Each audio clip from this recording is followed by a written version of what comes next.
A curiosidade, ela também se desperta por enigmas que você descobre em si. Né? Não só no mundo, nos perigos do mundo e, portanto, nos perigos que podem estar, vamos dizer assim, te assediando por dentro, ainda que essa não seja a melhor maneira de dizer disso, né? Não é que a gente perdeu a curiosidade, porque isso é impossível. É pior, que é assim, como o algoritmo define o que você vai ver igual a bolha que você tá, é assim, exercite a sua curiosidade, mas aqui, ó, nesse caminho que eu tô te dando aqui, porque é isso que é pra você, na sua idade, com o seu comportamento, da sua geração, não inventa. Mamilos.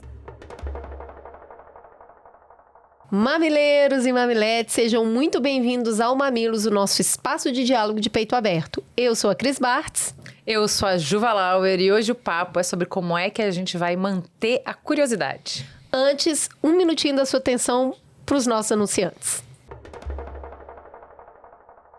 Ô Ju, e eu que quase perdi uma viagem por causa dos meus cachorros. O que aconteceu? Eu fui deixar no hotelzinho, eles pediram um certificado de proteção contra parasitas. Imagina se eu não tivesse, ia melar era tudo. Eu falo que no Mamilos a gente aprende coisa que muda a vida, porque todo mundo já sabe que para cuidar bem do cachorro tem que oferecer alimentação balanceada, dar vacina em dia, brincar muito. Só que eu acho que prevenção contra sarnas, pulgas, carrapatos e vermes escapa um pouco do nosso radar. Pois é, só que é um risco real e é por isso que é essencial manter a proteção em dia. Tem que cuidar, mas pode ser fácil. O NexGard Spectra é o único antiparasitário oral 4 em 1. Um tablete por mês e pronto. O melhor é que o tablete é sabor carne e aqui em casa os cachorros nem percebem que é remédio. E melhor ainda, tem promoção. Então escaneie o QR Code aqui no episódio, usa o cupom 20NexGard na Cobase e garanta até 25% de desconto. Só não esquece de contar sempre com a orientação de um médico veterinário que seja da sua confiança. NexGard Spectra é outro nível de proteção. Vamos para a conversa então. As crianças fazem, em média, 300 perguntas por dia. Por quê? Como? Para quê? Tudo é motivo de espanto, de descoberta, de curiosidade. Mas com o passar dos anos, a gente para de perguntar. Será que é porque a gente já sabe demais? Ou porque simplesmente a gente parou de se importar? Bom, vivemos num tempo em que temos mais informação do que nunca. Mas isso parece não querer dizer que a gente esteja mais desperto, mais atento, mais vivos. Pelo contrário, é cada vez mais comum a gente ouvir as pessoas dizendo que estão cansadas, estão apáticas, estão ali no piloto automático, que já não sente vontade de explorar, de aprender, de se surpreender.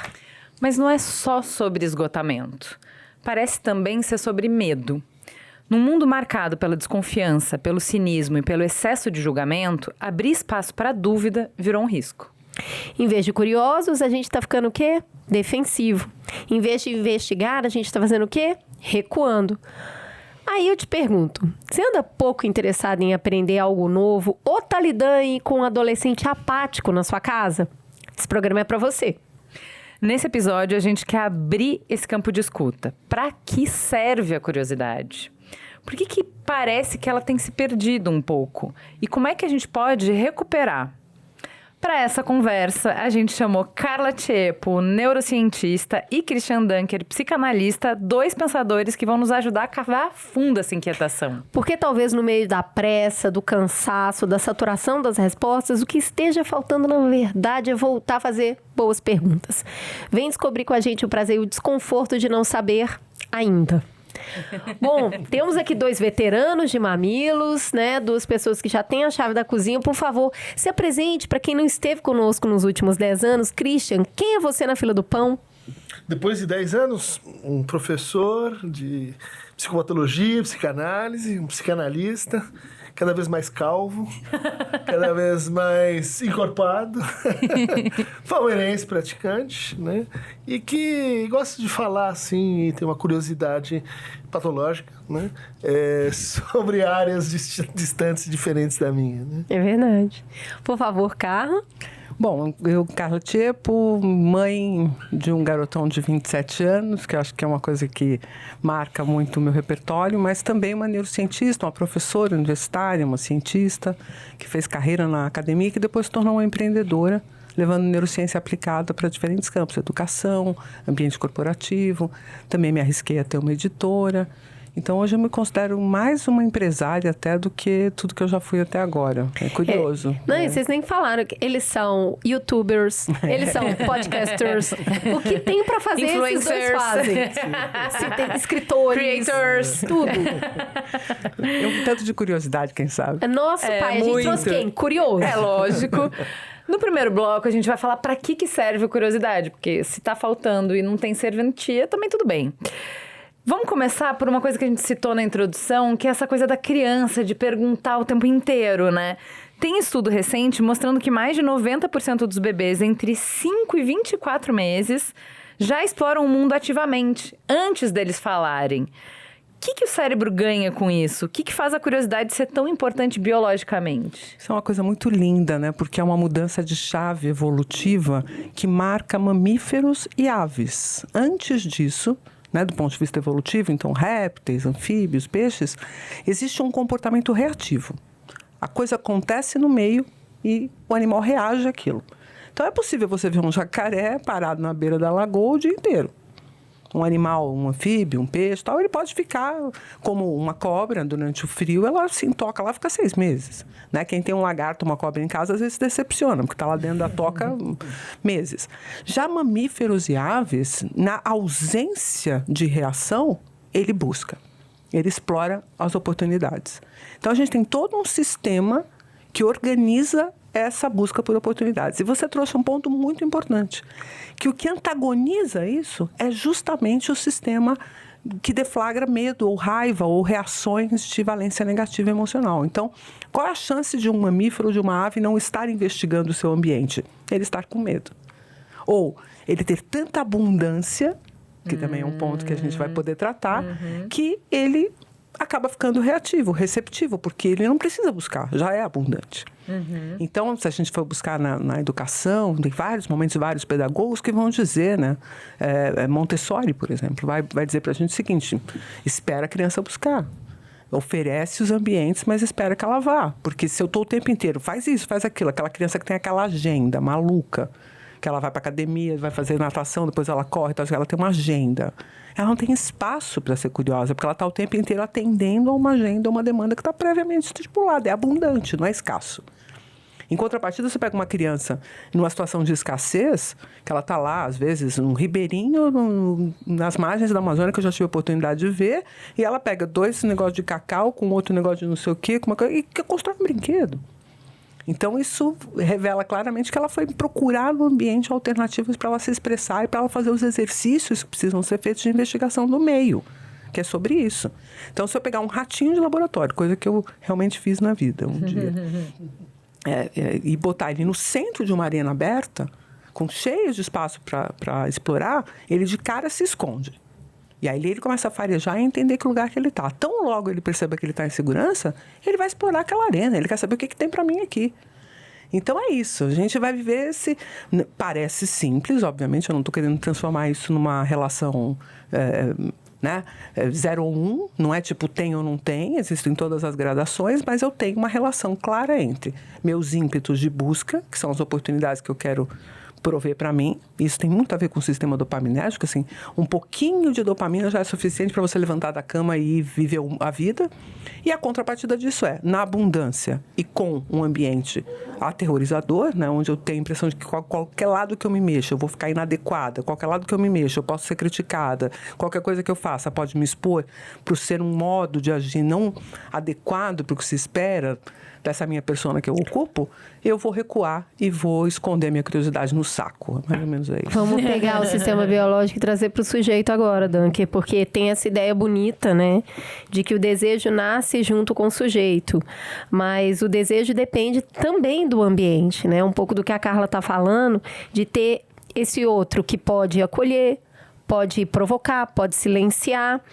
Como é que isso se constrói e se perde no projeto de subjetivação? O que vocês disseram na apresentação, o que a Carla colocou, eu acho que a gente poderia dividir a curiosidade numa curiosidade defensiva, né, a do jacaré, em que um certo nível de atenção ele está ligado a você evitar o desprazer, você evitar a surpresa negativa, a aparição de um predador, por exemplo, né?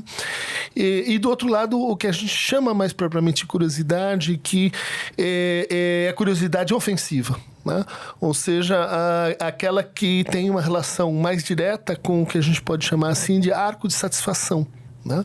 Então, a curiosidade em aves e mamíferos, acho que ela é premiada porque são duas classes, né, ou famílias, que têm uma relação de exploração com o ambiente. Ela citou o caso dos ratos, né? Quer dizer, essa ideia de que você vai poder descobrir algo que acrescenta algo ao teu nível de satisfação, ela é crucial, e foi isso que levou o Freud a falar da curiosidade como um dos nomes mais importantes da sexualidade. Né? A maneira como a gente vai interpretando e construindo a sexualidade é a maneira como a gente vai suportando, estendendo, distendendo a nossa curiosidade. Né? Então, aquele que só pode se orientar para a fuga do desprazer, ele vai entrar num estado de curiosidade passiva, que é assim, só me interessa por aquilo que pode ser algum tipo de perigo, né? Curiosidade ansiosa. Enquanto que no outro polo, a gente pode colocar aquele que está às voltas com a descoberta de algo imprevisto, com a criação de algo novo, algo que não está no repertório dele e que pode ser um incremento de satisfação. Né? É por aí que o Freud vai falar, por exemplo, do processo de fantasia, né, da criança, tão importante, tão decisivo para a constituição do humano enquanto sujeito. Né? Tem uma pergunta, não lembro quem que colocou isso, mas que é uma das grandes perguntas da humanidade é: o universo é amigável ou não? E como eu respondo a essa pergunta, fala de como eu vou viver. É um pouco disso que você está falando, porque se eu entendo que o universo não é amigável, eu estou defensiva, a minha curiosidade é defensiva. Se eu entendo que o universo é amigável, eu estou exploratório. Eu quero entender o que tem aí, porque tudo que tem pode me interessar. Tudo que tem são experiências que podem ser interessantes, que vão me construir, vão me melhorar, que vão me enriquecer. Não necessariamente prazerosas. Eu tomaria um pouco de cuidado com essa apreciação, na medida em que a gente está considerando que o indivíduo consegue administrar bem os riscos e nomear se aquele risco é real ou não.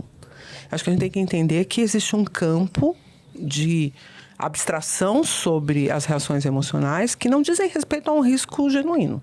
Eu posso construir relações de risco com o ambiente, inclusive tentando, por exemplo, impedir que eu viva uma situação de frustração ou de rejeição. Então eu tampono circunstâncias que poderiam me levar ao desprazer.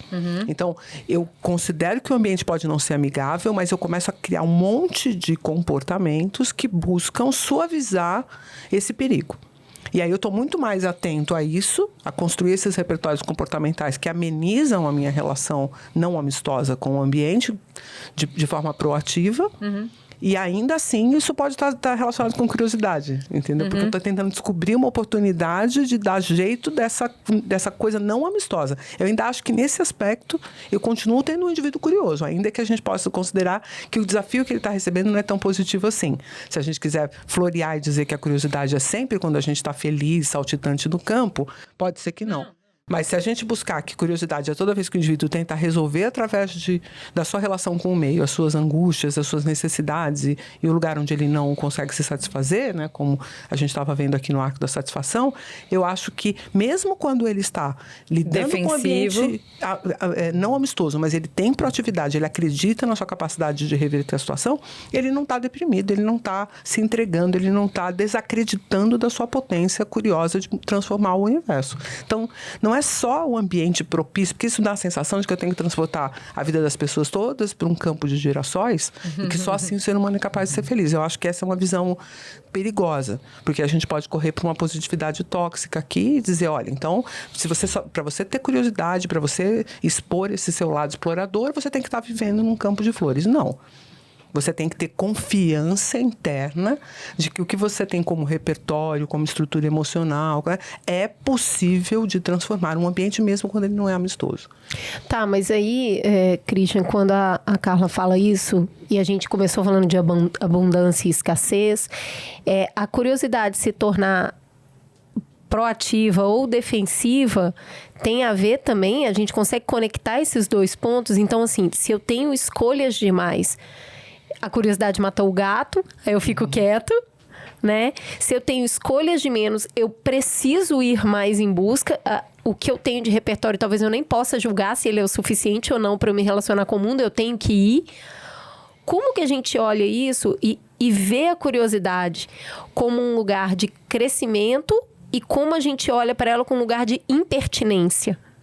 De perigo, de risco, né? Caixa de Pandora, tava tudo bem. De impertinência. Mas daí você resolveu abrir a caixa. É que lidar com o curioso não é fácil, Foi né? procurar Ele não te sarna deixa... para se coçar, É, a né? curiosidade é perigosa, porque o ser humano vai... Mas o que acontece se a gente voar? O que acontece se eu fizer uma bomba? E se ela for atômica? E a gente dobrando a posse, a caixa de Pandora dentro da caixa... Agora, e se eu criar um ser tão inteligente quanto eu? Exato, é uma boneca russa de caixa de Pandora, né? O mundo é um eterno Pablo e Luizão tentando, né, criar saídas loucas para as coisas. Desculpa, fala, Cris. Não, acho que a tua pergunta remete a uma expansão do que a gente vem chamando aqui de ambiente, né? Apesar do léxico não ser muito bom, a gente deveria considerar que a relação consigo, né, a relação com a sua vida interior, é parte do ambiente. Então, a curiosidade, ela também se desperta por enigmas que você descobre em si. Né? Não só no mundo, nos perigos do mundo e, portanto, nos perigos que podem estar, vamos dizer assim, te assediando por dentro, ainda que essa não seja a melhor maneira de dizer disso, né? Esses perigos, eles envolvem justamente essa relação de tateamento, né? Em que você tem aquela comichão de que se eu me aproximar mais disso, talvez eu consiga dominar, talvez eu consiga equalizar, talvez eu consiga tornar isso a meu favor. Né? Mas eu posso perder, né? Eu posso ser controlado, eu posso ser dominado por isso. Posso me queimar no fogo. Eu posso me queimar Ícaro. no fogo. Exatamente. Vai brincar com fogo, faz xixi na cama, porque parece que tem uma relação entre essas coisas, né? Seria o medo, quem sabe?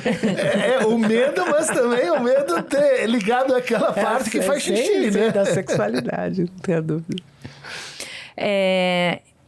Eu queria que você falasse um pouco também já que você está falando isso, do medo, do papel do erro, né? Porque é isso, a curiosidade, como a gente estava falando, de fazer xixi na cama, pode te levar para o erro, para o tropeço, para a exposição, para o ridículo, né? Testar uma coisa nova, ter curiosidade. Esses tempos eu fui fazer squash. Eu botei vídeo no meu Instagram para as pessoas verem. Eu fiquei uns 30 minutos sem conseguir acertar a bolinha. Fiquei curiosa, fui tentar uma coisa nova. Deu radicalmente errado. Qual é o papel da nossa relação com o erro, com o ridículo, com a exposição, para a gente manter a curiosidade, né?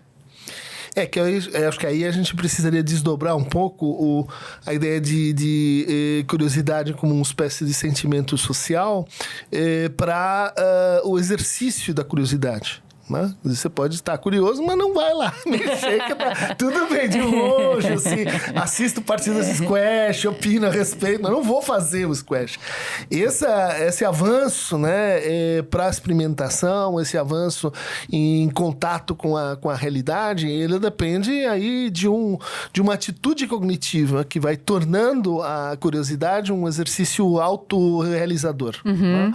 Ou seja, aí já não conta mais tanto só se no final vai dar positivo ou negativo, mas o processo pelo qual eu estou experimentando, né, descobrindo coisas. Por isso a curiosidade, o espanto são as duas atitudes básicas para o filósofo, pro pensador, para o poeta, para aquele que quer criar alguma coisa. Né?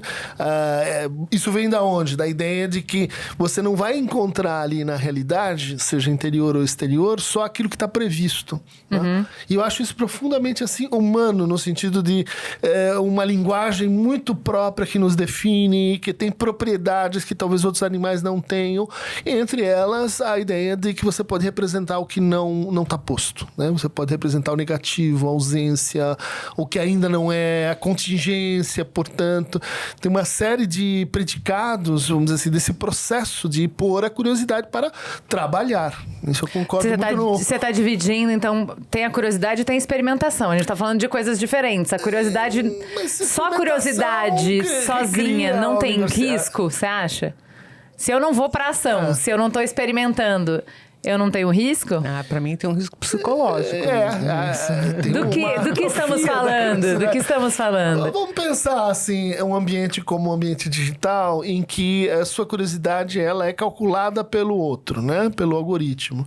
Então, você vai recebendo uma série de alternativas, de caminhos, de entradas, mas você não teve que procurar por aquilo. Ilusórias, né? Elas são algumas ilusões, algumas podem ser perfeitamente assim, interessantes, mas o trabalho de tomada de decisão, de risco, de gasto e desempenho para você traduzir a curiosidade num ato ou numa relação social que seja, ele é abreviado. O outro faz isso para você.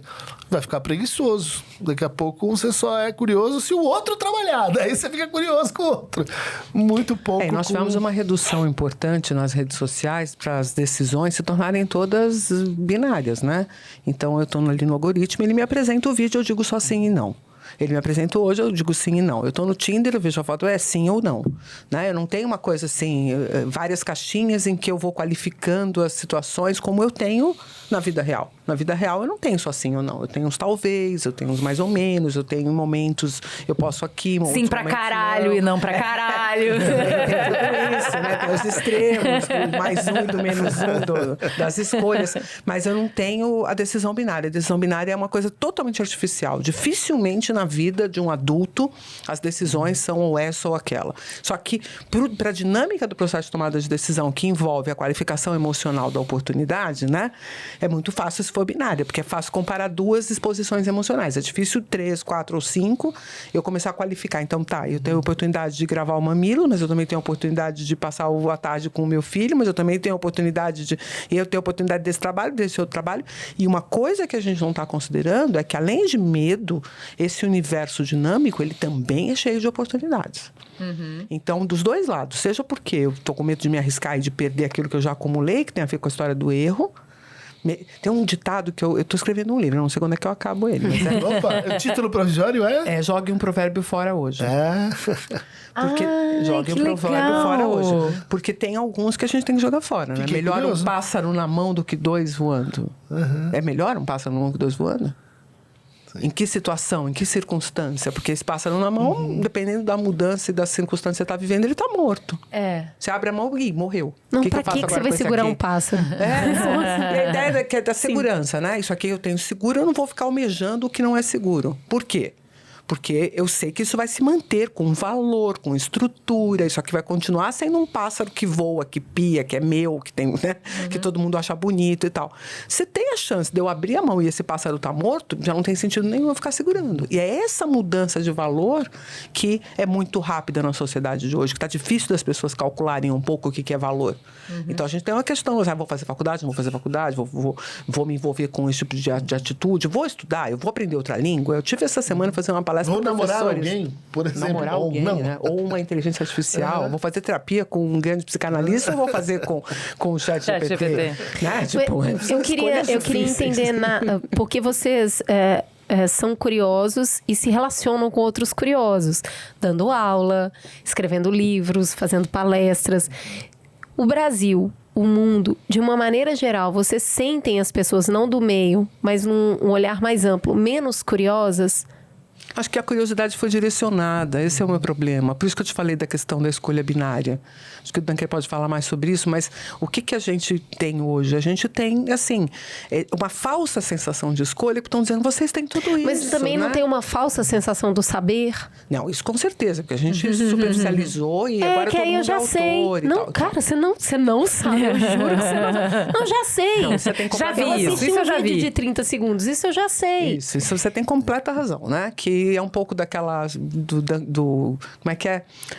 Dunker, não é Dunker, porque o Dunker tá aqui hoje. É um outro autor que dá nome a um efeito, que é você... Dunning-Kruger. Dunning-Kruger. Que é você olhar para aquilo e falar, isso aqui eu já sei, porque você tá num nível de conhecimento muito superficial. O fato é que quando a muito gente bom realmente se aprofunda em alguma coisa, você vai passar parte do tempo com a sensação de que você não sabe, né? De verdade. Eu acho que eu sinto uma percepção de que você viu alguma coisa, você fica com a sensação que sabe, mas aí você viu tantas coisas que você não consegue praticar nenhuma, e aí de repente você nem chega no paradoxo da escolha, Porque você se sente abastecido, mas aquilo não se transforma em informação, em ação, em atitude. Repertório. Eu achei Mudança muito de bom vida, né? isso que você trouxe da curiosidade, na verdade, é você se relacionar com o repertório que você tem para fazer escolhas, né? Resolver questões, criar algo, Encontrar novas se relacionar com o possibilidades. outro. Porque é interessante, assim, a gente estava falando do ser humano, e óbvio que o tema aqui é a gente trazer a abstração e a história do ser humano na frente, mas eu sempre gosto de olhar para os animais porque eles me dizem o que a gente não tem, sabe? Uma coisa assim. Eles me mostram, assim, o fato, por exemplo, de eu ter esse monte de julgamentos sociais e de adequações e do que papel que eu tenho que cumprir, etc e tal, me tira daquela natureza que é um pouco mais binária, mas que tem uma perspectiva muito interessante, que é o animal construindo a relação dele com o meio através da observação dos seus pares. Então, você tem um mico pequenininho lá, um filhotinho, olhando pro pai dele pegando uma pedra e quebrando uma castanha, e aquele momento para ele é o máximo, porque ele consegue obter um resultado que é a castanha que o interessa. Porque você está no inverno, não tem alimento disponível para todo mundo, tem que abrir castanha, e abrir castanha não é simples. Então ele vê o pai abrindo a castanha com a pedra, ele quer tudo sobre aquilo. Ele lê aquilo como se fosse o momento mais, o ápice daquela relação com o pai, que é como ele consegue as coisas no meio que o satisfazem. E o louco é que esse pai vai quebrar a castanha, e aí isso é uma coisa que, quem sabe, a gente tem que aprender um pouco, e ele não vai dar castanha na boca do filhote, ele vai comer. Que maldade, ele não vai. Não é? E é isso que a gente pensa, ele não vai. Mas naquele momento ele está dizendo, se você quer comer castanhas, faça o que eu faço, não fica na minha cola esperando que eu te dê uma castanha. Então ele está provocando aquele animal para que ele procure a pedra certa, a castanha certa, bate, tenta, usufrua do erro, bateu e não quebrou. Não, mas Então, a gente quer observa fazer igual o mais um pinguim, a pouco. gente já mastiga a comida antes de botar na boca. Então, aí a gente não entende muito bem por que eles não querem saber qual é o meio através do qual a gente obteve aquilo e, na verdade, pedem para que a gente faça. E se sentem tremendamente abandonados quando a gente não faz. Né? Mas aí vocês já estão indo para o que nem a gente aconteceu, valorizou. que a curiosidade parece que está definhando. E a gente fez algumas hipóteses aqui que acho que a gente pode ir explorando. A primeira delas é, acho que mais óbvia, assim, é só que não é que a gente não está curioso, é que a gente está cansado. Um cansaço físico, um cansaço mental, espiritual, tudo. E aí, Carla, a gente tem dados mostrando que basta uma noite mal dormida para diminuir as nossas capacidades cognitivas, para diminuir dopamina, diminuir motivação. Diminui o seu interesse sexual. E a gente tá numa epidemia de privação de sono. Então, mas Sim. é que tem dois fenômenos acontecendo ao mesmo tempo que são cruéis, que é o aumento da quantidade de informações, que requereria um tempo maior de sono para fazer a gestão dessas informações, porque é isso que acontece durante a noite. Eu vou arrumar a casa, né? Isso aqui é importante, isso não é, isso pode ser esquecido, isso vai... Pendura naquele trauma lá que já eu vou. Né? Durante a noite a gente dá uma arrumada, no sonho a gente constrói umas novas narrativas para ver se encaixa, não encaixa, vou de novo de outro jeito e tal. Então, No sonho a gente pesquisa e dá curso à curiosidade. Exatamente, porque a gente vai ir livres, né, do peso do erro e tal. Então a gente pode livremente lidar com essas coisas e construir novas narrativas. Isso seria muito legal. Então, se eu somar o excesso de informação com a diminuição do tempo de sono, é uma coisa natural, porque durante toda a evolução que a gente fez foi o contrário. A gente pôde evoluir para chegar a ser quem somos, e agora alguns podem se levantar e jogar pedras. Lembrem-se, eu estou fazendo uma divulgação científica. Tenham um afeto por mim nesse momento. Comiseração. Pode consideração. Nada demais, é uma piedadezinha. Mas o fato é que a gente tem uma correlação muito grande entre incremento de linguagem, consciência e possibilidade de dormir uma noite inteira. Quer dizer, botar uma fogueira na porta da caverna e ter certeza de que o bicho não vai vir aqui me comer. Porque todos os outros animais dormem, às vezes até mais horas, mas de forma entrecortada. E o sono entrecortado não tem o valor do sono contínuo, que a gente conseguiu. Cara, que maravilhoso isso que você falou. Ô, Dan, que dormir é um ato de coragem, né? Porque dormir é se jogar no imprevisível. Para dormir, você tem que confiar. Você tem que confiar no que eu não vejo, eu tenho que confiar que eu estou protegido. Num mundo que a gente está com tanto medo, né? Que é isso, assim, vai acontecer alguma coisa muito terrível daqui a 5 segundos. Dormir exige, parece que alguma coisa para te levar para um espaço de confiança que você não tem mais naturalmente, Muito bem colocado, porque até falta assim, um tanto de vocabulário para a gente falar sobre isso, de como dormir é um tipo de ato psíquico. Né? Você precisa se deixar, né? Você precisa se entregar aos braços de Morfeu, você precisa fazer uma coisa. Mas como é que a gente faz uma coisa que no fundo não é exatamente consciente, mas é justamente desligar a consciência? Como é que você faz alguma coisa que não é focar, mas é desfocar? Ou seja, uma série de habilidades que a gente subvaloriza quando não critica. Né? Então, a hora que você tem que reverter tudo isso é a hora em que você vai se encontrar com vamos dizer assim, um domínio que não é só o do descanso, né? E, sim, da reacomodação cognitiva, né? Mas é o lugar da angústia. Então, quando a gente fala em busca do prazer, segurança ou invenção, você tem uma matéria-prima para isso que é a incerteza. Né? Que é, por exemplo, a angústia na qualidade do tédio, né? Onde você não tem uma desertificação do teu horizonte subjetivo, ou você tem aquela angústia da indeterminação do objeto, que algo não está bem, mas eu não sei nomear exatamente. Ou seja, são tarefas para a curiosidade, né? Para a qual você vai ser levado e para a qual o sonho vai responder. Então, a nossa dificuldade de manter a curiosidade como um valor subjetivo, ela é correlata da nossa dificuldade para sonhar.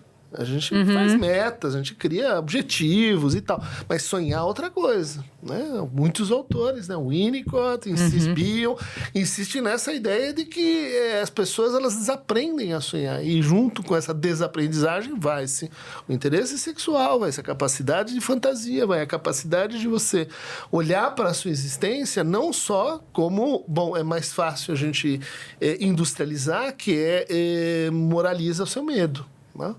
Como você não sabe direito para onde você vai, o que você quer, do que você é feito, eu vou te dizer do que você tem que fugir. Você tem que fugir disso.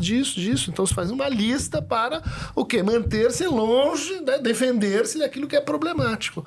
Com isso, você vai matando o que aqui no começo a gente chamou de curiosidade ofensiva, né? De curiosidade criativa, de curiosidade que é aquela que dá confusão.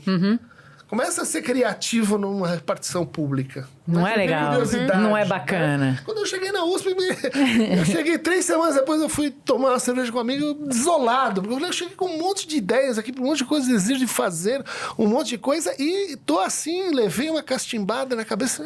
Cris, você não aprendeu? Tem 2 coisas aqui que você não pode nunca, no ambiente que você tá a falar, né? Falei, mas o quê? Não, primeira é... Fazer não. Fazer não. E novo não. É impossível. E as duas juntas, você vai ser morto, cara. Você inventa outro jeito de sobreviver, porque ali não é feito para isso. Né? Sim. Eu tô exagerando, mas no fundo, o ambiente de internet, o ambiente social da moralidade hoje ascendente, disse que os nossos argumento que os nossos jovens estão mais conservadores do que outros, né? Porque, no fundo, a gente está empurrando eles para uma moralidade defensiva. Adapte-se. Faça o que se espera de você. Mas não inventa demais. Mas isso tem muito a ver também com o medo de parecer... né? Porque a curiosidade parte do não saber. E se a gente tem medo de ser ignorante... medo do não saber, de parecer ignorante, isso também sufoca um pouco a nossa curiosidade, né? Se você não pode perguntar, se alguém fala, nossa, você leu Torto Arado? Você tá curioso e você quer perguntar? Se você sente seguro pra perguntar, você pergunta, Torto Arado? Do que se trata? Agora, se eu tenho medo de parecer ignorante, eu vou falar, nossa, muito bom, né? E segue o fluxo, vai pra outra coisa, isso é uma coisa entendeu? Que a gente vive muito na academia, né? Como professor, porque quando você tá interagindo, eu tive essa oportunidade já de interagir com criança, falar sobre temas que são até complexos pra eles e tal, eles perguntam tudo. Qualquer palavra que você falar que eles não sabem o que é, eles perguntam, eles se expõem, e eles questionam, falam assim, mas por que você está falando uma coisa que eu não entendi? Né? Você está errada. Eles estão prontos para te questionar, para dizer que eles têm uma posição diferente daquela, e isso não dá a eles nenhuma dor social. Esse que é o ponto. No exato momento em que você entra na adolescência, que o maior ímpeto é ser aceito pelo grupo, é que você realmente possa ser reconsiderado parte daquilo e, portanto, possa imitar comportamentos, emular comportamentos que vão fazer você realmente fazer parte daquilo e você vai ficar confortávelzão naquilo, é tipo... Não inventa, entendeu? E quanto mais claro fica o que é que se espera, menos você vai querer inventar e mais você vai emular, vai imitar o comportamento dos outros para estar encaixado. Que tipo de personalidade foge disso? Curiosamente, né? Algumas que a gente considera que são patológicas. Pega um indivíduo que tem transtorno de déficit de atenção e hiperatividade, pergunta se ele vai ficar com papas na língua para te fazer uma pergunta no meio da sala de aula. Não tem. Ele levanta a mão e manda lá no meio. E constrange a sala toda, porque às vezes ele pergunta um negócio que já foi falado, ele não tem problema nenhum em perguntar, né? E aí você começa a se afeiçoar por esse aluno, que você percebe que ele é o melhor reflexo que você tem dentro da sala de aula. É ali que você consegue extrair a qualidade do que você está fazendo, e não no resto, que quer que a aula acabe logo, que não quer perguntar porque todo mundo vai reclamar porque você perguntou e a aula demorou para terminar, ou que... Eu me lembro de ter dado uma aula, tem um tema dentro da neurociência que a gente diz que o neurônio fica refratário. Ele deixa de responder por um período porque ele está eletricamente instável. Eu não vou entrar no mérito, mas a palavra é refratário. E refratário também é aquela forma de cozinha que você pode levar ao fogo e à pia, né? Porque ela é refratária à mudança de temperatura. É uma propriedade física do negócio. E eu estou dando aula período refratário, a menina na terceira fila passando mal já. Eu via que cada vez que eu falava refratário, ela... Aí eu parei a aula e falei, aluna, me ajuda. Você não está entendendo, tem alguma coisa que está te incomodando? Ela falou, professor, eu não consigo ter a menor ideia de o que é aquela forma da cozinha. Que delícia! E aí, ali se revela que tem mais 4 ou 5 que não sabem o que é refratário. Porque eu, Carla, professora, não me dei conta de que esse termo, por alguma razão, saiu do vernáculo ali comum deles. Né? Por alguma razão relacionada ao que eles aprenderam na escola, o que quer que seja. Mas é minha responsabilidade poder atender a eles nesse quesito, mas eles não perguntam, porque tem medo, porque não acham que deveriam saber. Então, tem tantos eu já deveria saber. Para eu ser quem eu sou. E aí tem a questão da síndrome do impostor, né? Eu já teria que saber essas coisas, eu não poderia revelar ignorância nesse ou naquele tema, tal, porque senão vão desqualificar o papel que eu estou querendo exercer socialmente. Então, eu vou me mostrar curioso como? Com o ChatGPT. A coisa mais louca do mundo que a inteligência artificial fez é que agora as pessoas perguntam coisas. Elas vão para o Google e, ao invés de elas continuarem fazendo aquelas buscas como eram antes, você coloca lá a palavra-chave, mamilos, né, debate, sexualidade. Não, falar, qual foi o episódio que as meninas falaram sobre sexualidade e tal? Eu passei a me relacionar perguntando. Então, a gente não tem problema de pergunta. A gente só não quer perguntar numa perspectiva que nos exponha. Então, na verdade, a curiosidade se transformou no quê?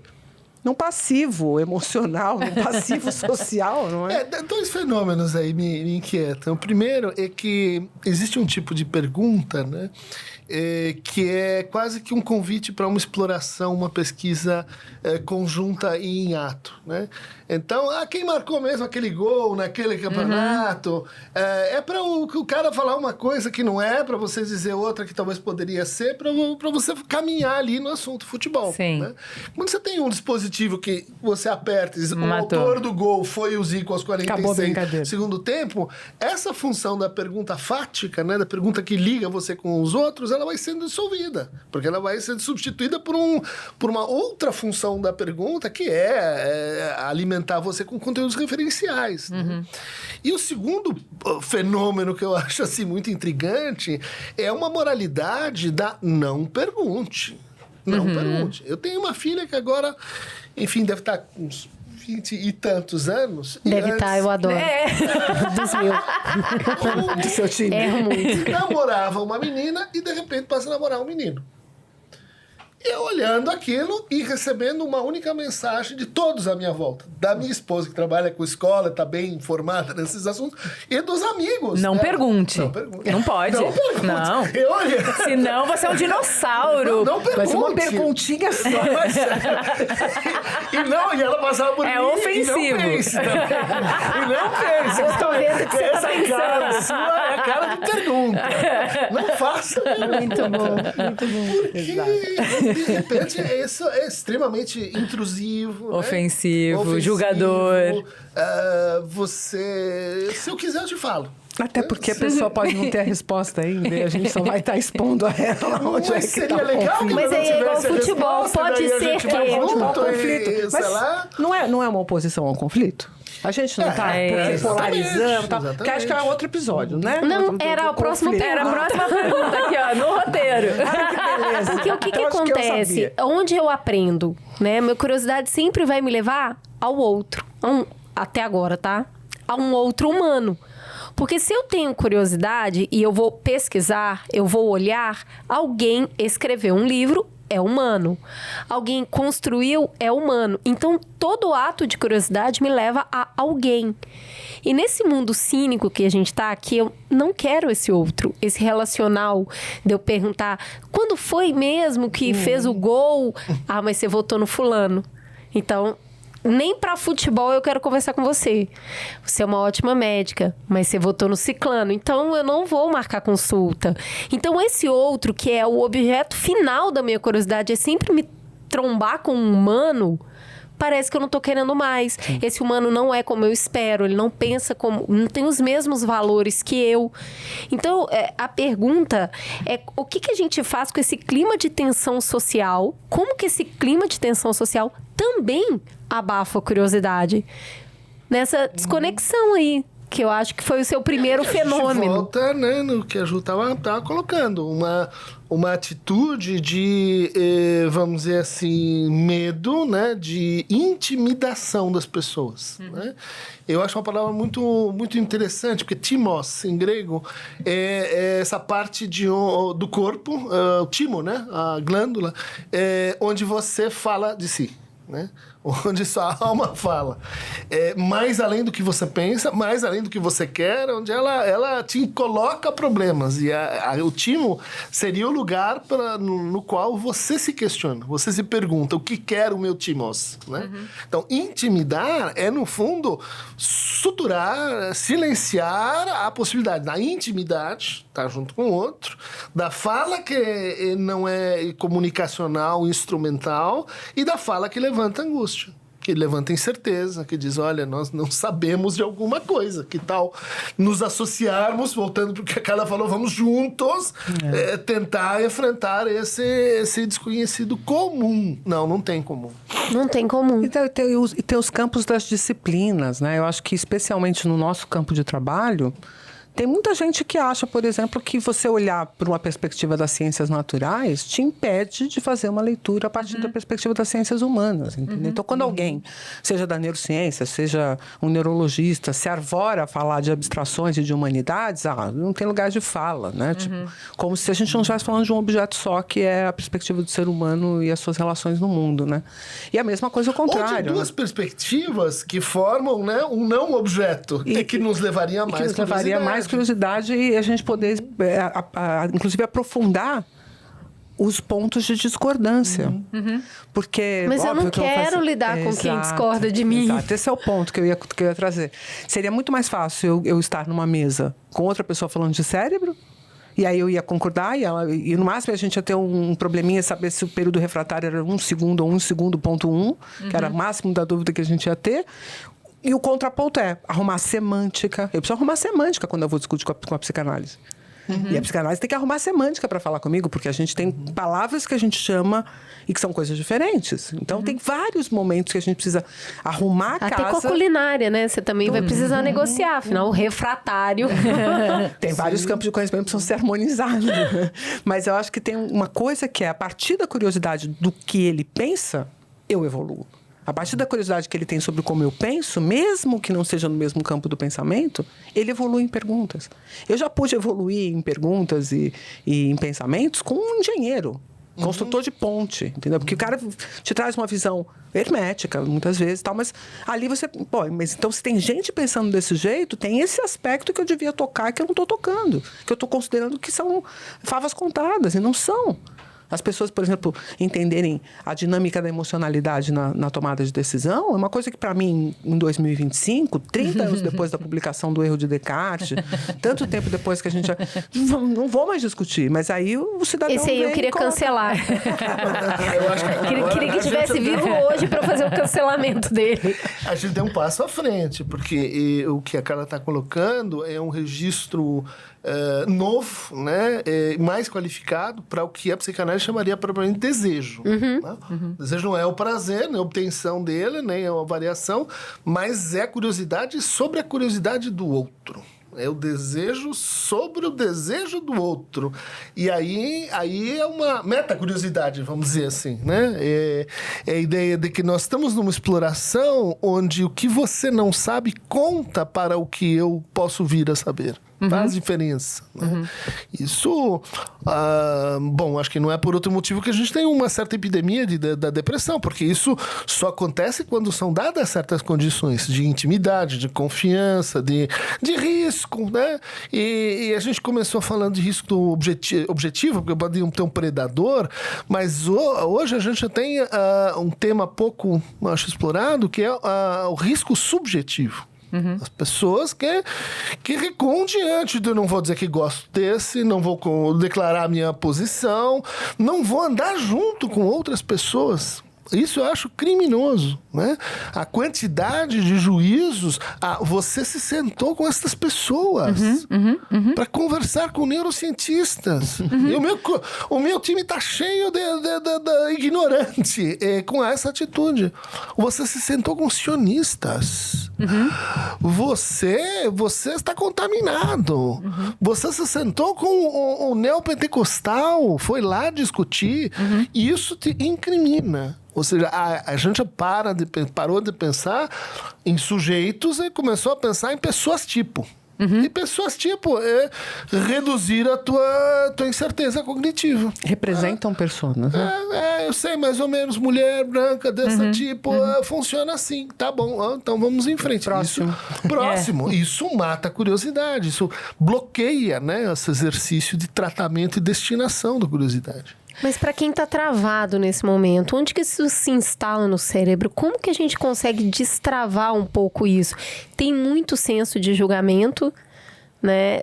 Eu não acredito que você foi nesse lugar. Eu não acredito que você falou com essas pessoas. Você vai se sentindo, que o adolescente faz de pertencer ao grupo, né? Você vai sentindo que o grupo tá te deixando.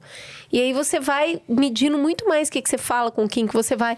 O que dá para olhar para esse lugar com coragem, mas sem se dissolver no processo? Eu acho que tem muita qualificação hoje do que representa, por exemplo, uma pessoa assim, assado, frito ou lavado. A gente precisou caracterizar para mostrar a diferença. Acho que isso foi importante. Foi um processo importante a gente dizer assim, óbvio que uma mulher branca tem uma vida diferente de uma mulher negra. E que muitas vezes essa mulher negra foi necessária para que essa mulher branca pudesse viver o que ela viveu. Então, qualificamos, certo? Que existe uma diferença, que existem experiências diferentes. E agimos de forma compensatória, né? Exato. Dizer, vamos ter cotas, vamos ter oportunidades, isso né? aqui na medida do possível. Né? Mas tem um outro desdobramento dessa qualificação, que é dizer o seguinte, então eu sei também do que eu não faço parte. Eu sei o que eu não sou. Eu sei quem eu sou e o que eu não sou. E eu preciso continuar não sendo esse monte de coisas. Para eu não ser esse monte de coisas, eu não posso fazer isso e aquilo. Então eu não quero nem saber por que as pessoas fazem. Eu não quero saber por que uma pessoa usa drogas. Porque se eu, diante da minha perspectiva, se eu usar drogas, isso faz de mim uma pessoa completamente desviada dentro da minha perspectiva da minha religião. Se essa perspectiva fizer com que eu esteja ausente de todos os preceitos para ser qualificado naquele grupo, eu também preciso não só praticar os comportamentos que são aceitos, como deixar claro que não pratico os outros. Entendeu? Então, eu tenho que afirmar quem eu sou e afirmar o que eu não sou o tempo todo. Não basta não ser, eu preciso ficar dizendo que eu não sou. E nessas, não abre espaço para curiosidade. Eu não posso passar na frente de uma exposição do Andy Warhol, por exemplo, e ter curiosidade de saber quem é esse cara, mesmo que eu não saiba, tá lá. Eu tô aqui, tô de férias em São Paulo, passei na frente desse lugar aqui, tem uma placa aqui. Não, mas se eu assistir isso aqui, se eu der corda para isso aqui, eu tô me familiarizando com um jeito de viver, com uma forma de pensar que eu nego o tempo todo. Então, eu não quero nem saber o que é. Então, às vezes, essa curiosidade, ela tá sendo aniquilada pelas experiências que eu não posso ter.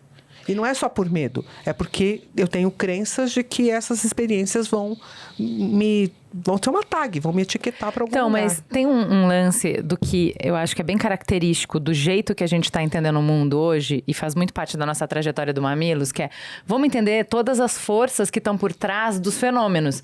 Que não é você, alecrim dourado, que deixou de estar curioso. Perceba, tem isso, tem isso, tem isso, tem isso. Aí a gente tem 50 minutos de programa que a gente está mostrando, tá tudo contra você ser curioso. E aí é por isso, terminou o programa, então morra sem ser curioso mesmo. Como é que a gente retoma alguma agência e pode nadar contra a correnteza? Como é que a gente, sabendo de quais são os mecanismos que estão organizando essa nossa vida, como é que a gente pode escolher? Eu diria que, e óbvio que isso aqui a gente não tem cartilha, né? Porque também tem várias diferenças de personalidade que vão permitir que alguns indivíduos usem recursos e outros não, né? Então, se tem uma pessoa mais introvertida, ela não vai poder usar recursos de extroversão para resolver esse dilema. Ela vai ter que usar recursos na introversão que resolvem esse dilema. Mas eu diria que o ponto fundamental é a gente se perguntar se eu me sinto bem quando sou curioso, se eu me sinto bem ao explorar, se eu consigo perceber o valor emocional de estar exposto. Porque me parece que foi isso que foi perdido. Eu me dei tanto valor para o fato de eu estar seguro, praticando os comportamentos repetidos, os hábitos. Então, eu faço parte do grupo de corrida, então eu corro, então aí eu tomo isso, aí eu tomo aquilo, eu tenho uma rotina. Falou-se tanto na maldita da rotina e dos hábitos disciplinadores como a salvação. E isso é um problemaço, porque você não está, de fato, resolvendo, você só está criando uma rotina e um roteiro que permite a acomodação das suas insatisfações e não efetivamente conquistas, né? Então, é isso. Se você acordar a tal hora, fizer isso, ninguém vai te incomodar. Você também não vai sair desse lugar que você está. Você vai repetir isso aqui ad eterno, não vai sofrer e está tudo certo. Mas a curiosidade é justamente que me pergunta, mas e se eu, ao invés de estar aqui, estivesse lá, como é que eu estaria me sentindo? E se ao invés de fazer isso, eu estivesse com aquelas outras pessoas, eu ia estar melhor? Se eu saísse da rotina que eu estabeleci na minha vida, que me parece confortável, parece atender um monte de coisa que eu preciso, existe uma outra vida melhor do que essa, que eu poderia estar vivendo? Né? Quando você fala da sua filha, em algum momento ela vivia aqui com um gênero, daqui a pouco ela vai fazer, eu quero um pouco desse outro gênero aqui também, para entender como é que eu me relaciono aqui, acolá. E que legal que existe essa liberdade. Este senso de proteção é, na verdade, a fonte do tédio, a fonte da depressão. Então, se as pessoas entenderem que ao se perdurarem nesse ciclo, essa angústia interna que não resolve, né? Ficar parado não resolve. Não, o desejo da evolução, da curiosidade, da vontade de realizar, vai te incomodar. Só que como você nunca lidou com ele vai vir de outras formas que são irreconhecíveis. Você não vai saber que o que você precisava fazer era sair de noite andando pela cidade para sentir a brisa fresca. Você vai se achar que está te faltando coisa, que te tiraram, que te impediram, que te puniram e que você não teve oportunidade. Você não vai vir uma ideia do tipo, nossa, sou eu que estou enfiada nesse mundo aqui que me cercearam e que eu gostaria mesmo de estar fazendo outra coisa, então eu vou buscar que coisa é essa. Não vem desse jeito. Pois se viesse, resolvia. Eu queria entender um pouco, Dunker, porque a gente fez essa organização de entender isso que a Ju estava falando, entender tudo que tem por trás, que é um grande sistema das coisas, e aí muitas vezes é o que eu me vi vítima de um sistema que é muito mais forte do que eu, e a curiosidade, então, pelo que a Carla está falando, é um processo de responsabilização. Eu me responsabilizo pelo mundo que eu estou vivendo, e apesar de ver que tem coisas muito maior do que eu aqui, eu ativamente me torno produtor de desejo para ir até o mundo. E aí, como é que faz com isso? Sair desse lugar que eu me vi vítima e passar por um processo de responsabilização? Acho que tem justamente esse ponto de risco subjetivo, né? Porque não é porque você tem curiosidade que essa curiosidade vai se traduzir num arco de satisfação e de relação. A curiosidade pode apodrecer. Você pode dizer assim, olha, essa curiosidade não merece ter curso, não merece ter continuidade. Para com essas revistas que você está vendo, para com essas ideias que você está tendo, porque isso não está no bom caminho, né? Ou seja, a gente reprime, a gente recalca a curiosidade malsã, Né? Então, o que ocorre é que, de repente, a gente parou de pensar um pouco sobre as razões e os motivos para esse recalcamento, quando a gente pensa assim, né? Eu acho que é um análogo. Como é que a gente pode ser um consumidor mal comportado? Porque hoje o bom comportamento, seja no plano da identidade, seja no plano do consumo, seja no plano da produção, e ela tem que ver com o tag. E por que o tag é importante? Porque você cria algo mais importante que o consumidor, que é a previsão do que ele vai comprar. E quando, e de que jeito, e aonde. Né? Isso é mais valioso do que o próprio objeto que você tem para vender. Essa previsibilidade é o que demanda de nós, e todos nós, que sejamos consumidores bem comportados. Constantes. Que constantes, fiéis, fidelize lá a sua compra, a gente pode mapear para onde você vai. Isso significa o quê? Leva a sua curiosidade sempre no sentido de aprofundar o quanto mais. Quanto menos. Quem é que está disposto a sair dessa, vamos dizer assim, dessa orientação, que é a demanda que nos é feita, para pôr um vídeo, para colocar um livro, para ler uma aula que não é daquilo que você gosta, né? Que não é a tua tentação primeira, que é a tua exposição a algo que pode ser uma absoluta perda de tempo. Bom, aí você vai entrar no mas isso também... E as pessoas estão um pouco concentradas, que não estão focadas, que não estão... E você vai dizer, talvez isso que a gente lê como excessivamente patológico seja uma espécie de retorno da curiosidade recalcada, né? Eu quero outras coisas, eu não quero tanto foco, eu não quero tanta verticalização, eu não quero tanta adequação a esse padrão de consumo. Em cima do que o Duncan está falando, que eu acho que é muito importante, que é assim, não é que a gente perdeu a curiosidade, porque isso é impossível. A ausência da curiosidade deixa você tão inativo como um jacaré na beira da lagoa, certo? E isso a gente vai sempre ler como patológico. É pior, que é assim, como o algoritmo define o que você vai ver igual a bolha que você tá, é assim, exercite a sua curiosidade, mas aqui, ó, nesse caminho que eu tô te dando aqui, porque é isso que é pra você, na sua idade, com o seu comportamento, da sua geração, não inventa, né? Mas muito do nosso explorar o diferente do que a gente tem interesse, não tinha a ver também com as nossas relações, que é a sua irmã resolve que ela gosta de astronomia. Você nunca gostou, mas por causa da sua irmã, isso entra na sua vida. Aí você começa a se relacionar com um cara que gosta do Palmeiras, desgraça. E aí, você sabe tudo do Palmeiras. Não, sabe pesando o assunto. Pesou o assunto, Duncan. E aí, me parece, né? Porque quando o Duncan começa a falar de tipo, poxa, por que você não desvia do caminho? Me parece que os desvios do caminho, claro que tem do nosso olhar se encantar por outras coisas que não estão na nossa frente. Mas tem muito de convites, e tem muito de relações, e tem muito de diversidade das relações. Que se a gente diminui a diversidade das relações e diminuir a quantidade das relações e a quantidade do tempo que a gente passa junto, a gente fica mais refém ainda do algoritmo e de aprofundar o que a gente já gosta, não? Mas tem um negócio da rede social que ela era, vamos lembrar, entregando a idade. Datou o CPF. O negócio que assim, quando a gente tinha as comunidades do Orkut, a gente tinha uma identificação primária, mas a gente estava lá para se relacionar. A gente, as comunidades foram se diversificando, né? Pessoas que gostam de ketchup do lado do prato e não em cima da batata. Tinha, né? Tinha umas comunidades. Ai, que delícia! Assim, tempo bom. Feijão em cima do arroz, arroz em cima do feijão. Baixo, tem uva passa ou não tem? Né? A gente tinha umas dúvidas tão mais simples, vamos combinar. Mas o fato é que ali, quando você estava naquela comunidade, você estava procurando pessoas que tinham o mesmo interesse que você, que, portanto, iam te ajudar a verticalizar no interesse. Isso era bem claro no início das redes sociais. Por conta desse domínio, que é do consumo nas redes sociais, elas se tornam antissociais, isso quem fala Pedro Cardoso não sou eu, né? Elas não têm mais o efeito de sociabilização, elas estreitam o repertório. Porque agora eu vou só pegar, só vai me ser entregue pessoas que pensam, agem e buscam as coisas que eu busco. E se eu mudar um pouquinho de interesse, ele rapidamente detecta isso e me afunila de novo. Eu não posso ficar saltitante, né? Então, um dos exercícios mais interessantes que eu acho que a gente deveria fazer cotidianamente era operar na timeline timeline de outra pessoa. Me dá aqui seu Instagram que eu quero ver o que aparece pra você. Me dá aqui o seu YouTube que eu quero ver o que aparece pra você. Isso é muito legal. E é uma coisa que eu exercito com a do meu filho, exercito com um dos meus funcionários. Algumas pessoas trabalham comigo que pensam diferente, falam, abre aí o YouTube que eu quero ver o que aparece pra você. E não é Você pode imaginar que eu já tentei isso com a minha filha e foi não funcionou. Não aparece, sabe aquela coisa Você foi censurado? Você Olha tá só. vendo as pessoas. Eu não tô querendo ensinar o Pai Nosso ao vigário, tá? Mas filho, é uma coisa que esse exercício não funciona. Posso comprovar.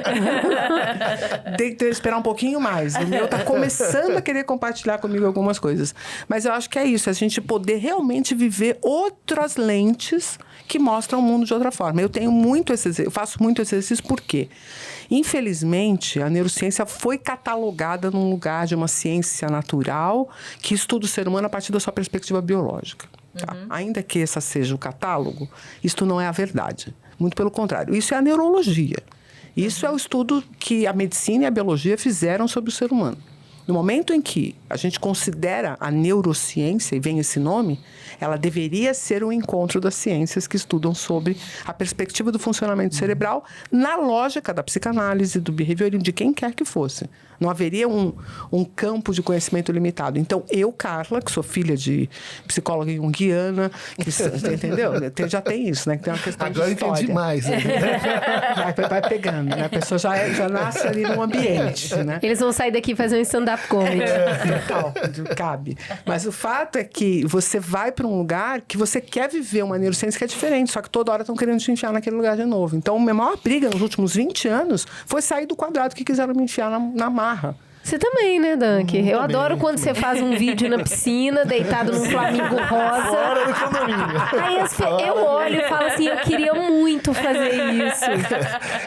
Mas eu consigo fazer isso porque tem uma turma assim, vai lá, vai, Cris, vai, mexe agora, faz assim, né? O Cláudio, o Tebas, o Palhaço, às vezes a Tati.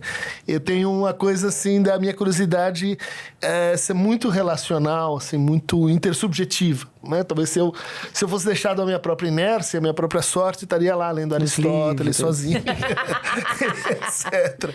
Mas eu acho que tem uma pergunta que cabe aqui na conversa, sempre me fazem, que é assim, Cris, como é que você faz com um paciente chato? Sempre. O paciente vem de todo tipo. Imagina, Claro. duvido que você tem paciente chato. Mas Eu tenho uma amiga, eu tenho uma amiga que o analista dormiu na primeira sessão dela. Ai. Dormiu.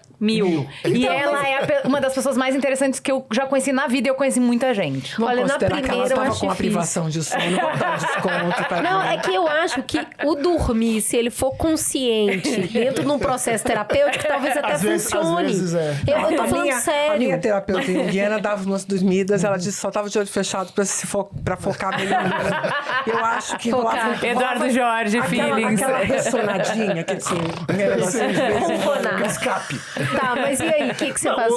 Me lembrou um psicanalista muito importante e tal, que dormiu numa sessão de uma pessoa. A pessoa ficou puta da vida, com razão e etc. E ele se saiu com uma. Ele virou pra pessoa e falou: olha, convenhamos, você tá muito chata. Você faz os outros dormirem. Você não fala coisas interessantes. Olha que momento terapêutico. E eu falei, você tá dando uma miguelada, né? Você tá transformando assim Foi um, vamos dizer assim, um erro clínico, né? Por um lado, mas por outro lado, tem essa ideia de que a interessância, ela se cria junto, né? E que existem maneiras da gente se induzir a curiosidade, né? Por exemplo... É isso que você faz com um paciente chato? Constrói junto a curiosidade? Na verdade, ele não fica chato, porque se ele ficar aí não, ele percebe, tua empatia vai a zero, aí não dá certo mesmo, né?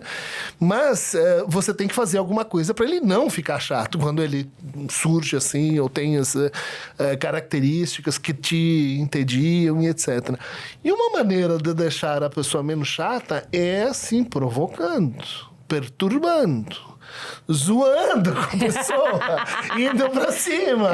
E de fato, isso muitas vezes é assim, a pedra por onde você sai de um matagal, né? De uma nebulosa. Porque a chatice ali está estruturando um modo de se relacionar por conta... Também tem um pedido de ajuda na chatice, né? Sim. Ou seja, já não vai... Desisto porque você é muito chato. Mas é o desafio de onde é que você... E como você cria curiosidade. Às vezes é aumentando a lupa. Às vezes é olhando mais de longe. Às vezes é perturbando. Às vezes é aderindo demais. Às vezes é mudando completamente o foco.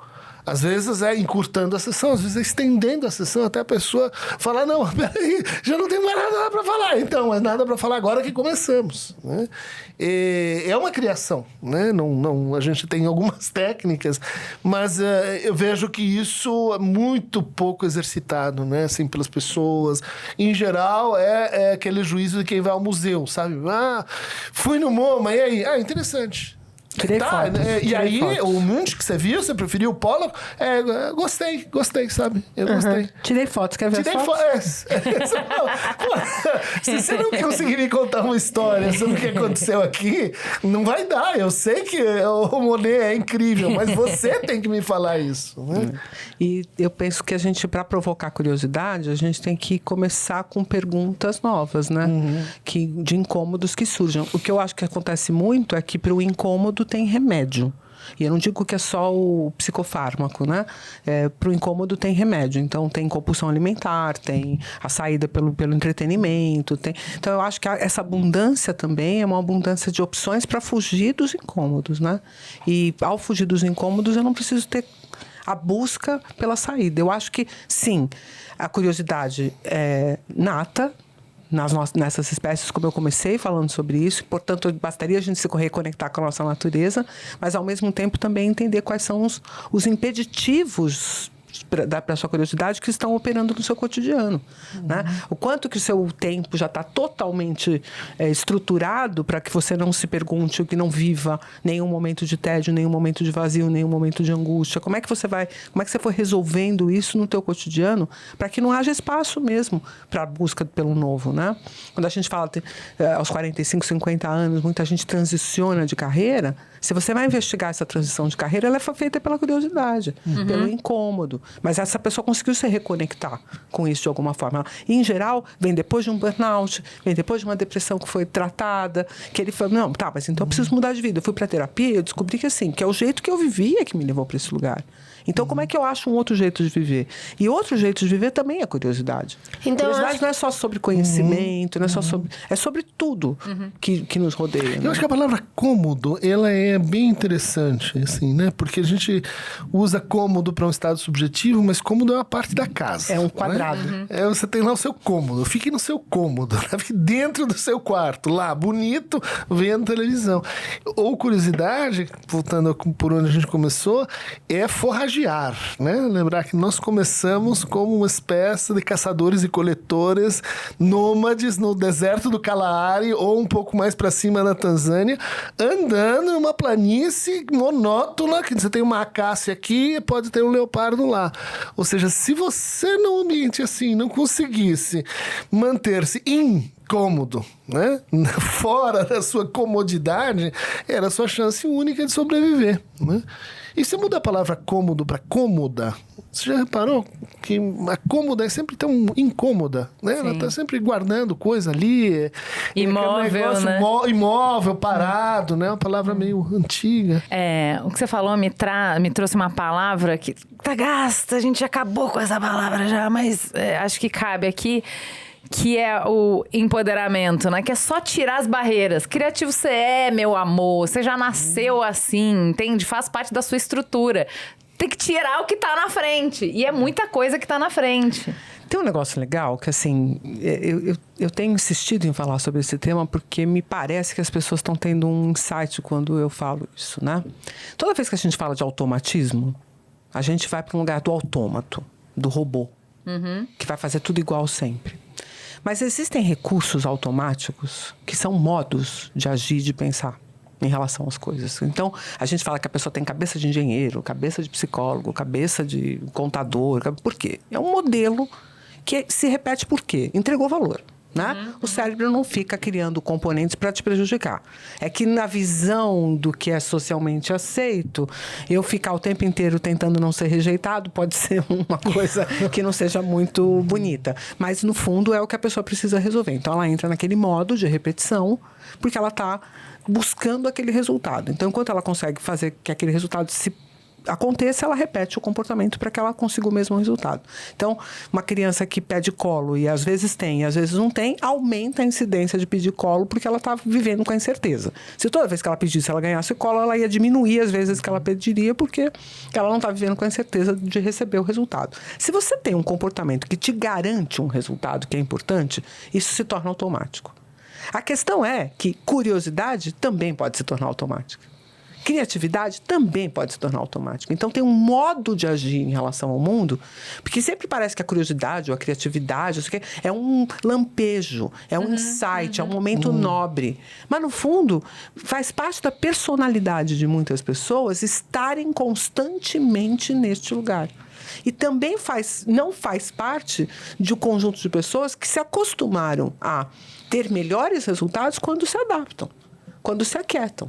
E se tinha uma situação que eu vou viver 60 anos, que com 50 eu me aposento, com um monte de certezinhas, dava para empurrar aquela situação com a barriga e esperar a morte. Dava, cabia. Ainda tinha um monte de promessa judaico-cristã que depois que a gente morresse, tudo dá certo, né? Se a gente tivesse feito tudo direitinho.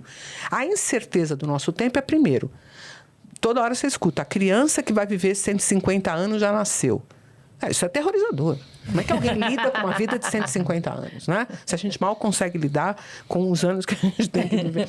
Então, vão se propondo promessas e mudanças que, por si só, dão a sensação de que a gente não tem mais o repertório. De que esse repertório vai ter que ser alterado. Então, se esse incômodo levar a pessoa para a parede, né, travar esse indivíduo, deixar ele totalmente à mercê da pressão, provavelmente ele vai procurar desesperadamente um coaching que diga para ele o que ele tem que fazer de manhã, de tarde, de noite, para ele normalizar a vida dele e parar com essa incerteza.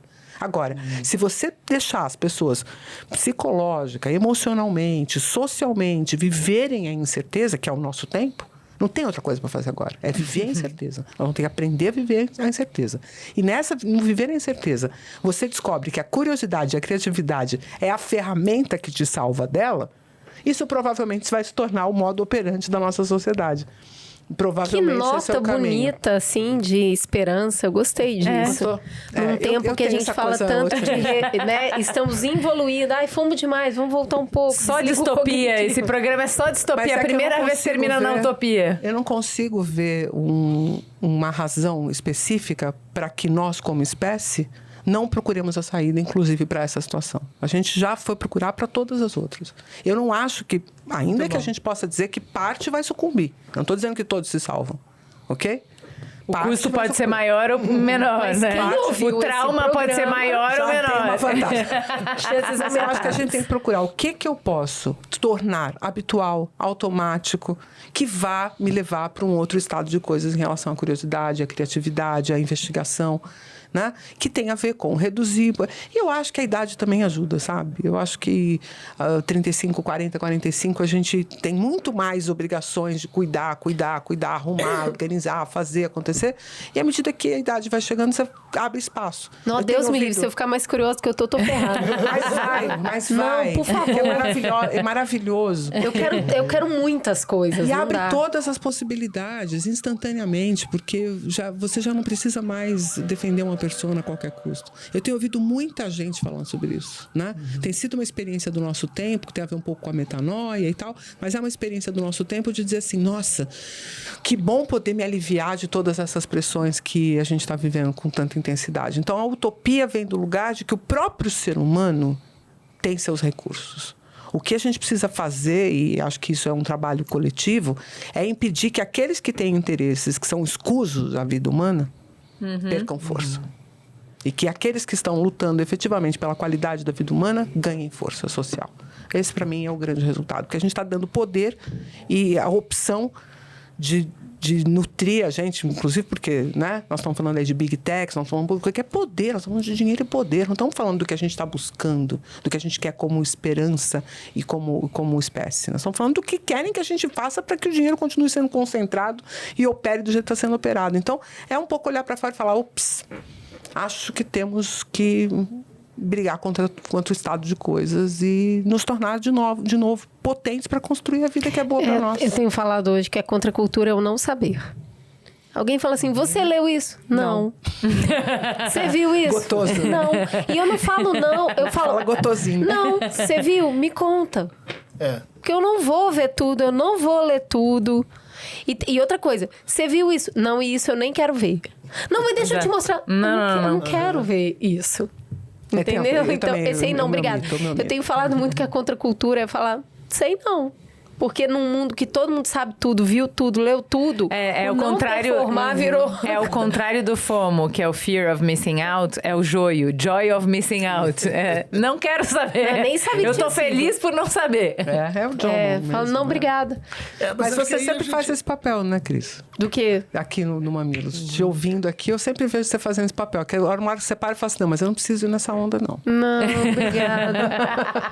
Eu posso pisar nesse freio aqui. Tudo virou muito Aqui eu não vou, não. Não, obrigada. E eu acho que até a gente tem uma confrontação entre modos divergentes e talvez concorrentes de sofrer, né? Quando aquela estava falando, né, me ocorreu muito a definição do que é um sintoma, né? Não é algo que se desvia do esperado ou do evolutivo, mas é aquilo que, por dar tão certo, deu errado, né? Uma estratégia tão bem feita, tão bem adaptada, né? Tão conforme aquele momento de vida, aquela situação, aquela confrontação, que ela se estabelece como um modus operandi.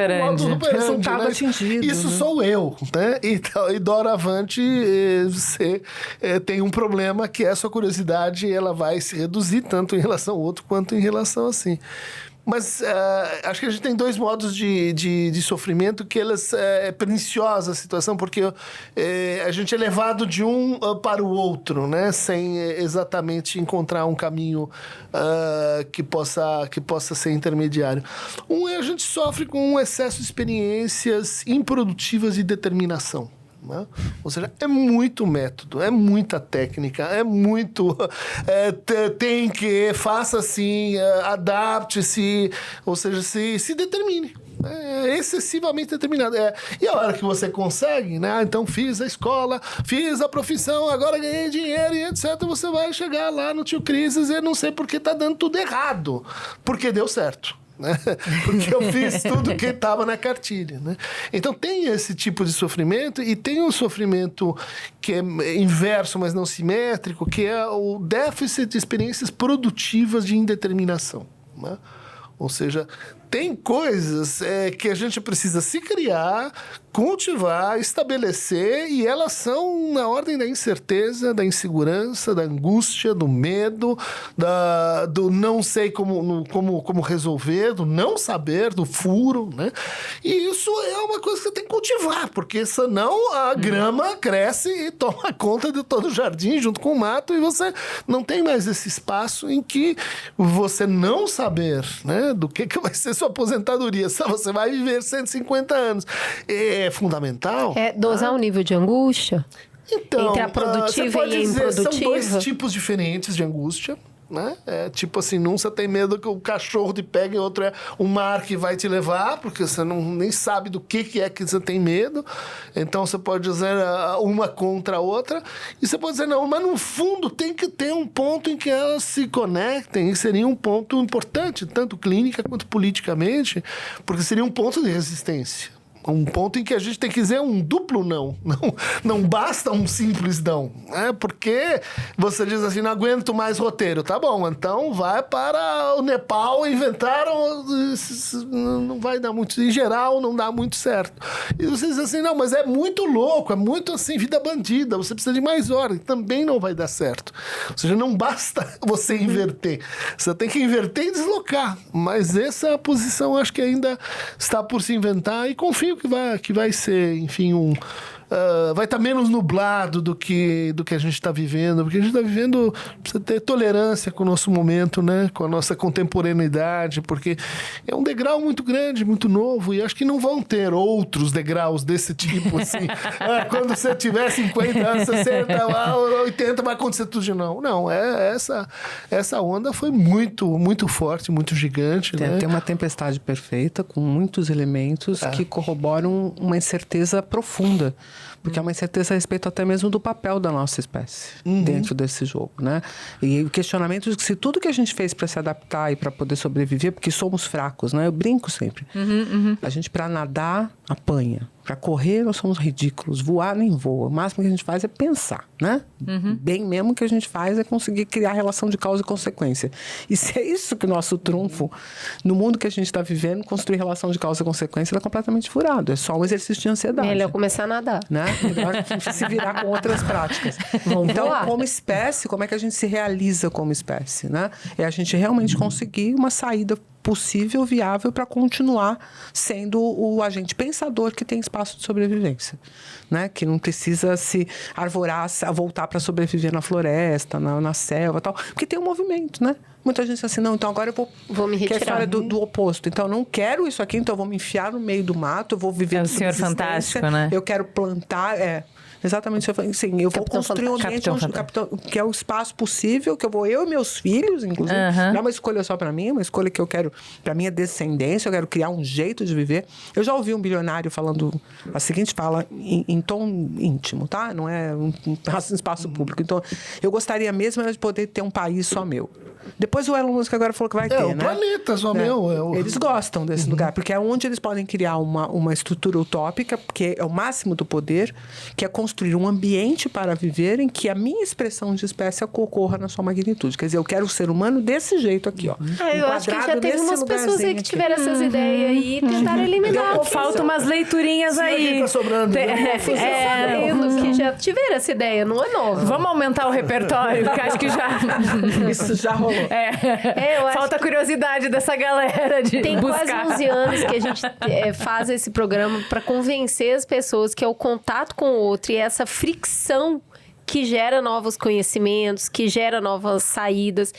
E eu brinco muito que a gente falha miseravelmente há quase 11 anos, porque cada vez menos as pessoas parecem dadas a essa fricção, né? E eu acho que tem a ver com esse cansaço mesmo, cognitivo, esse cansaço físico, né? Muito trabalho, muito conteúdo. Eu acho que você não pode esquecer que quando eu me aprofundo e eu encontro uma pseudo-verdade, né? Porque quando eu encontro, ela parece verdade. Eu me relaciono com ela como se ela fosse verdade. Abrir mão dela é voltar para a dúvida. E isso é angustiante nesse momento que a gente está vivendo. Então, essa fricção que você fala, cada vez que eu tenho que me reportar e entregar o meu conhecimento para um campo de conhecimento muito distinto do meu, eu tenho que fazer um esforço para que a minha fala e para que aquilo que eu penso se encaixe minimamente para ser ouvido. E esse exercício as pessoas não querem mais fazer. Por conta do nível de aprofundamento e da construção de verdades que se estabelecem como esteios da nossa sociedade hoje. Como a gente vive líquido, né? Pós-verdade. Quem mas tiver muito a verdade... apego assim, né? Sim, muito esse é o apego ponto. A imagem como sua propriedade fundamental, a si como unidade de produção e consumo. É muito... Que fizeram questão que a gente construísse, né? Exatamente, mas que é basicamente um sistema de defesa, de inibição. Não é daí que vem a curiosidade, Não. né? A gente viu, ou só, daí vem uma curiosidade muito, muito simples, muito básica, né? E tem muita gente acumulando o repertório com a intenção de derrubar o outro e não de construir o outro, com o outro, entendeu? Então, esse é um ponto que eu acho que muda quando você está falando dessa fricção. Porque se eu encontro a fricção e eu uso essa fricção para derrubar o outro, para mostrar o quanto ele é frágil, eu chamo aqui, gente, viu como ele é frágil? Viu como ele não sabe? Viu como ele não consegue? Eu estou me reforçando como indivíduo. Quando, na verdade, o caminho seria... Tá, mas deve ter alguma verdade no que você está falando. Não tem condição. Alguma coisa você está vendo que eu não estou vendo. Porque as pessoas falam assim, mas Freud, não sei o quê, não sei o quê. Eu falei, pera um pouquinho, gente. Ninguém ia se debruçar o tempo que ele se debruçou sobre um tema e só falar asneira. Pensa um pouco. Tipo, só asneira. Não dá, entendeu? É o mesmo jeito que você não pode dizer que Skinner... olhou pra tudo aquilo e só falou bosta. Não tem como. E o cara se debruçou mesmo, Água de não é ter. um amador. Hoje, eu posso dizer que tem umas pessoas que falam que sabem. Mas é outro mundo.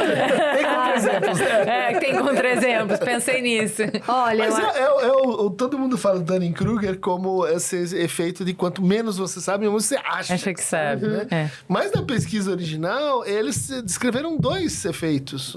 Um é esse aí, né? Do ignorante que quer exercer essa ignorância e coletivizar lá a força, né? E o outro é o sujeito que realmente estudou mais aquela matéria. Que ele sabe mais sobre esse assunto. Como é que ele se comporta subjetivamente? Ele acha que ele sabe menos. Mas a gente só vê isso aqui. Assim, ó, Ele quanto acha- mais... A gente é muito cadelinha de látex. Quanto maior o látex da pessoa, a pessoa... Tudo que podia... Depende, fez não é bem 500 assim, livros. mas Aí você pode ter pergunta pra outra ela, se apresenta. Eu evidência. sou professora. Então, assim, não tem. Aí, não você tem... não vai falar do prêmio internacional que você recebeu semana passada? Não, que lá. Não, e aí não, e é isso, aí não tem nenhuma muito bom. resposta assertiva, nenhuma. Não. Sim. Essa. Às vezes pode ser. Depende de vários fatores. Isso pode mudar, hein? Isso pode mudar. Ainda há pesquisas que estão sugerindo. Isso. Todo Você não um consegue argumento ser pra errado. depois de falar. Você não arranca uma certeza da pessoa. Não. E nenhuma dica, nenhum método, nem assim, muito difícil. Tem outros que têm os 5 passos para. Vocês queriam 5 passos para curiosidade? Eu já vou pedir desisti. pro Guilherme, eu vou pedir pro Guilherme, deixa com ele. Um ponto importante que é a gente pegar o que a gente aprende a partir dessas investigações e sair pendurando em caixinhas que a gente já tem. E isso é a fonte de aprendizado, né? Então, quando você busca coisas novas, você inclusive reforça aquilo que você já sabe também. Né? Acho que tem um lugar de aprender a fazer conexões também, né? Os objetos estão soltos e você consegue criar uma narrativa onde você amarra coisas que inicialmente elas não têm nenhuma afinidade entre si. Mas Encontra como você... padrões, né? Porque o nosso objetivo é procurar padrões. A hora que a gente amplia o repertório, a gente encontra os padrões. Parece que quando você tem 2 ou 3 coisas à sua frente, elas não têm conexão. Mas a hora que você amplia, você começa funciona mais ou menos assim. Então, isso alivia a incerteza, inclusive. Bom, pessoal, com esse programa cheio de curiosidade, encerramos por aqui. Tenho muitas perguntas ainda, vamos ter que fazer um V2. E é isso. Seja você a pessoa que instiga seus amigos a descobrir coisas novas, que provoca curiosidade, mande esse programa, compartilhe, seja você o algoritmo que você quer ver no mundo. Beijo, gente. Mamilos. Mamilos.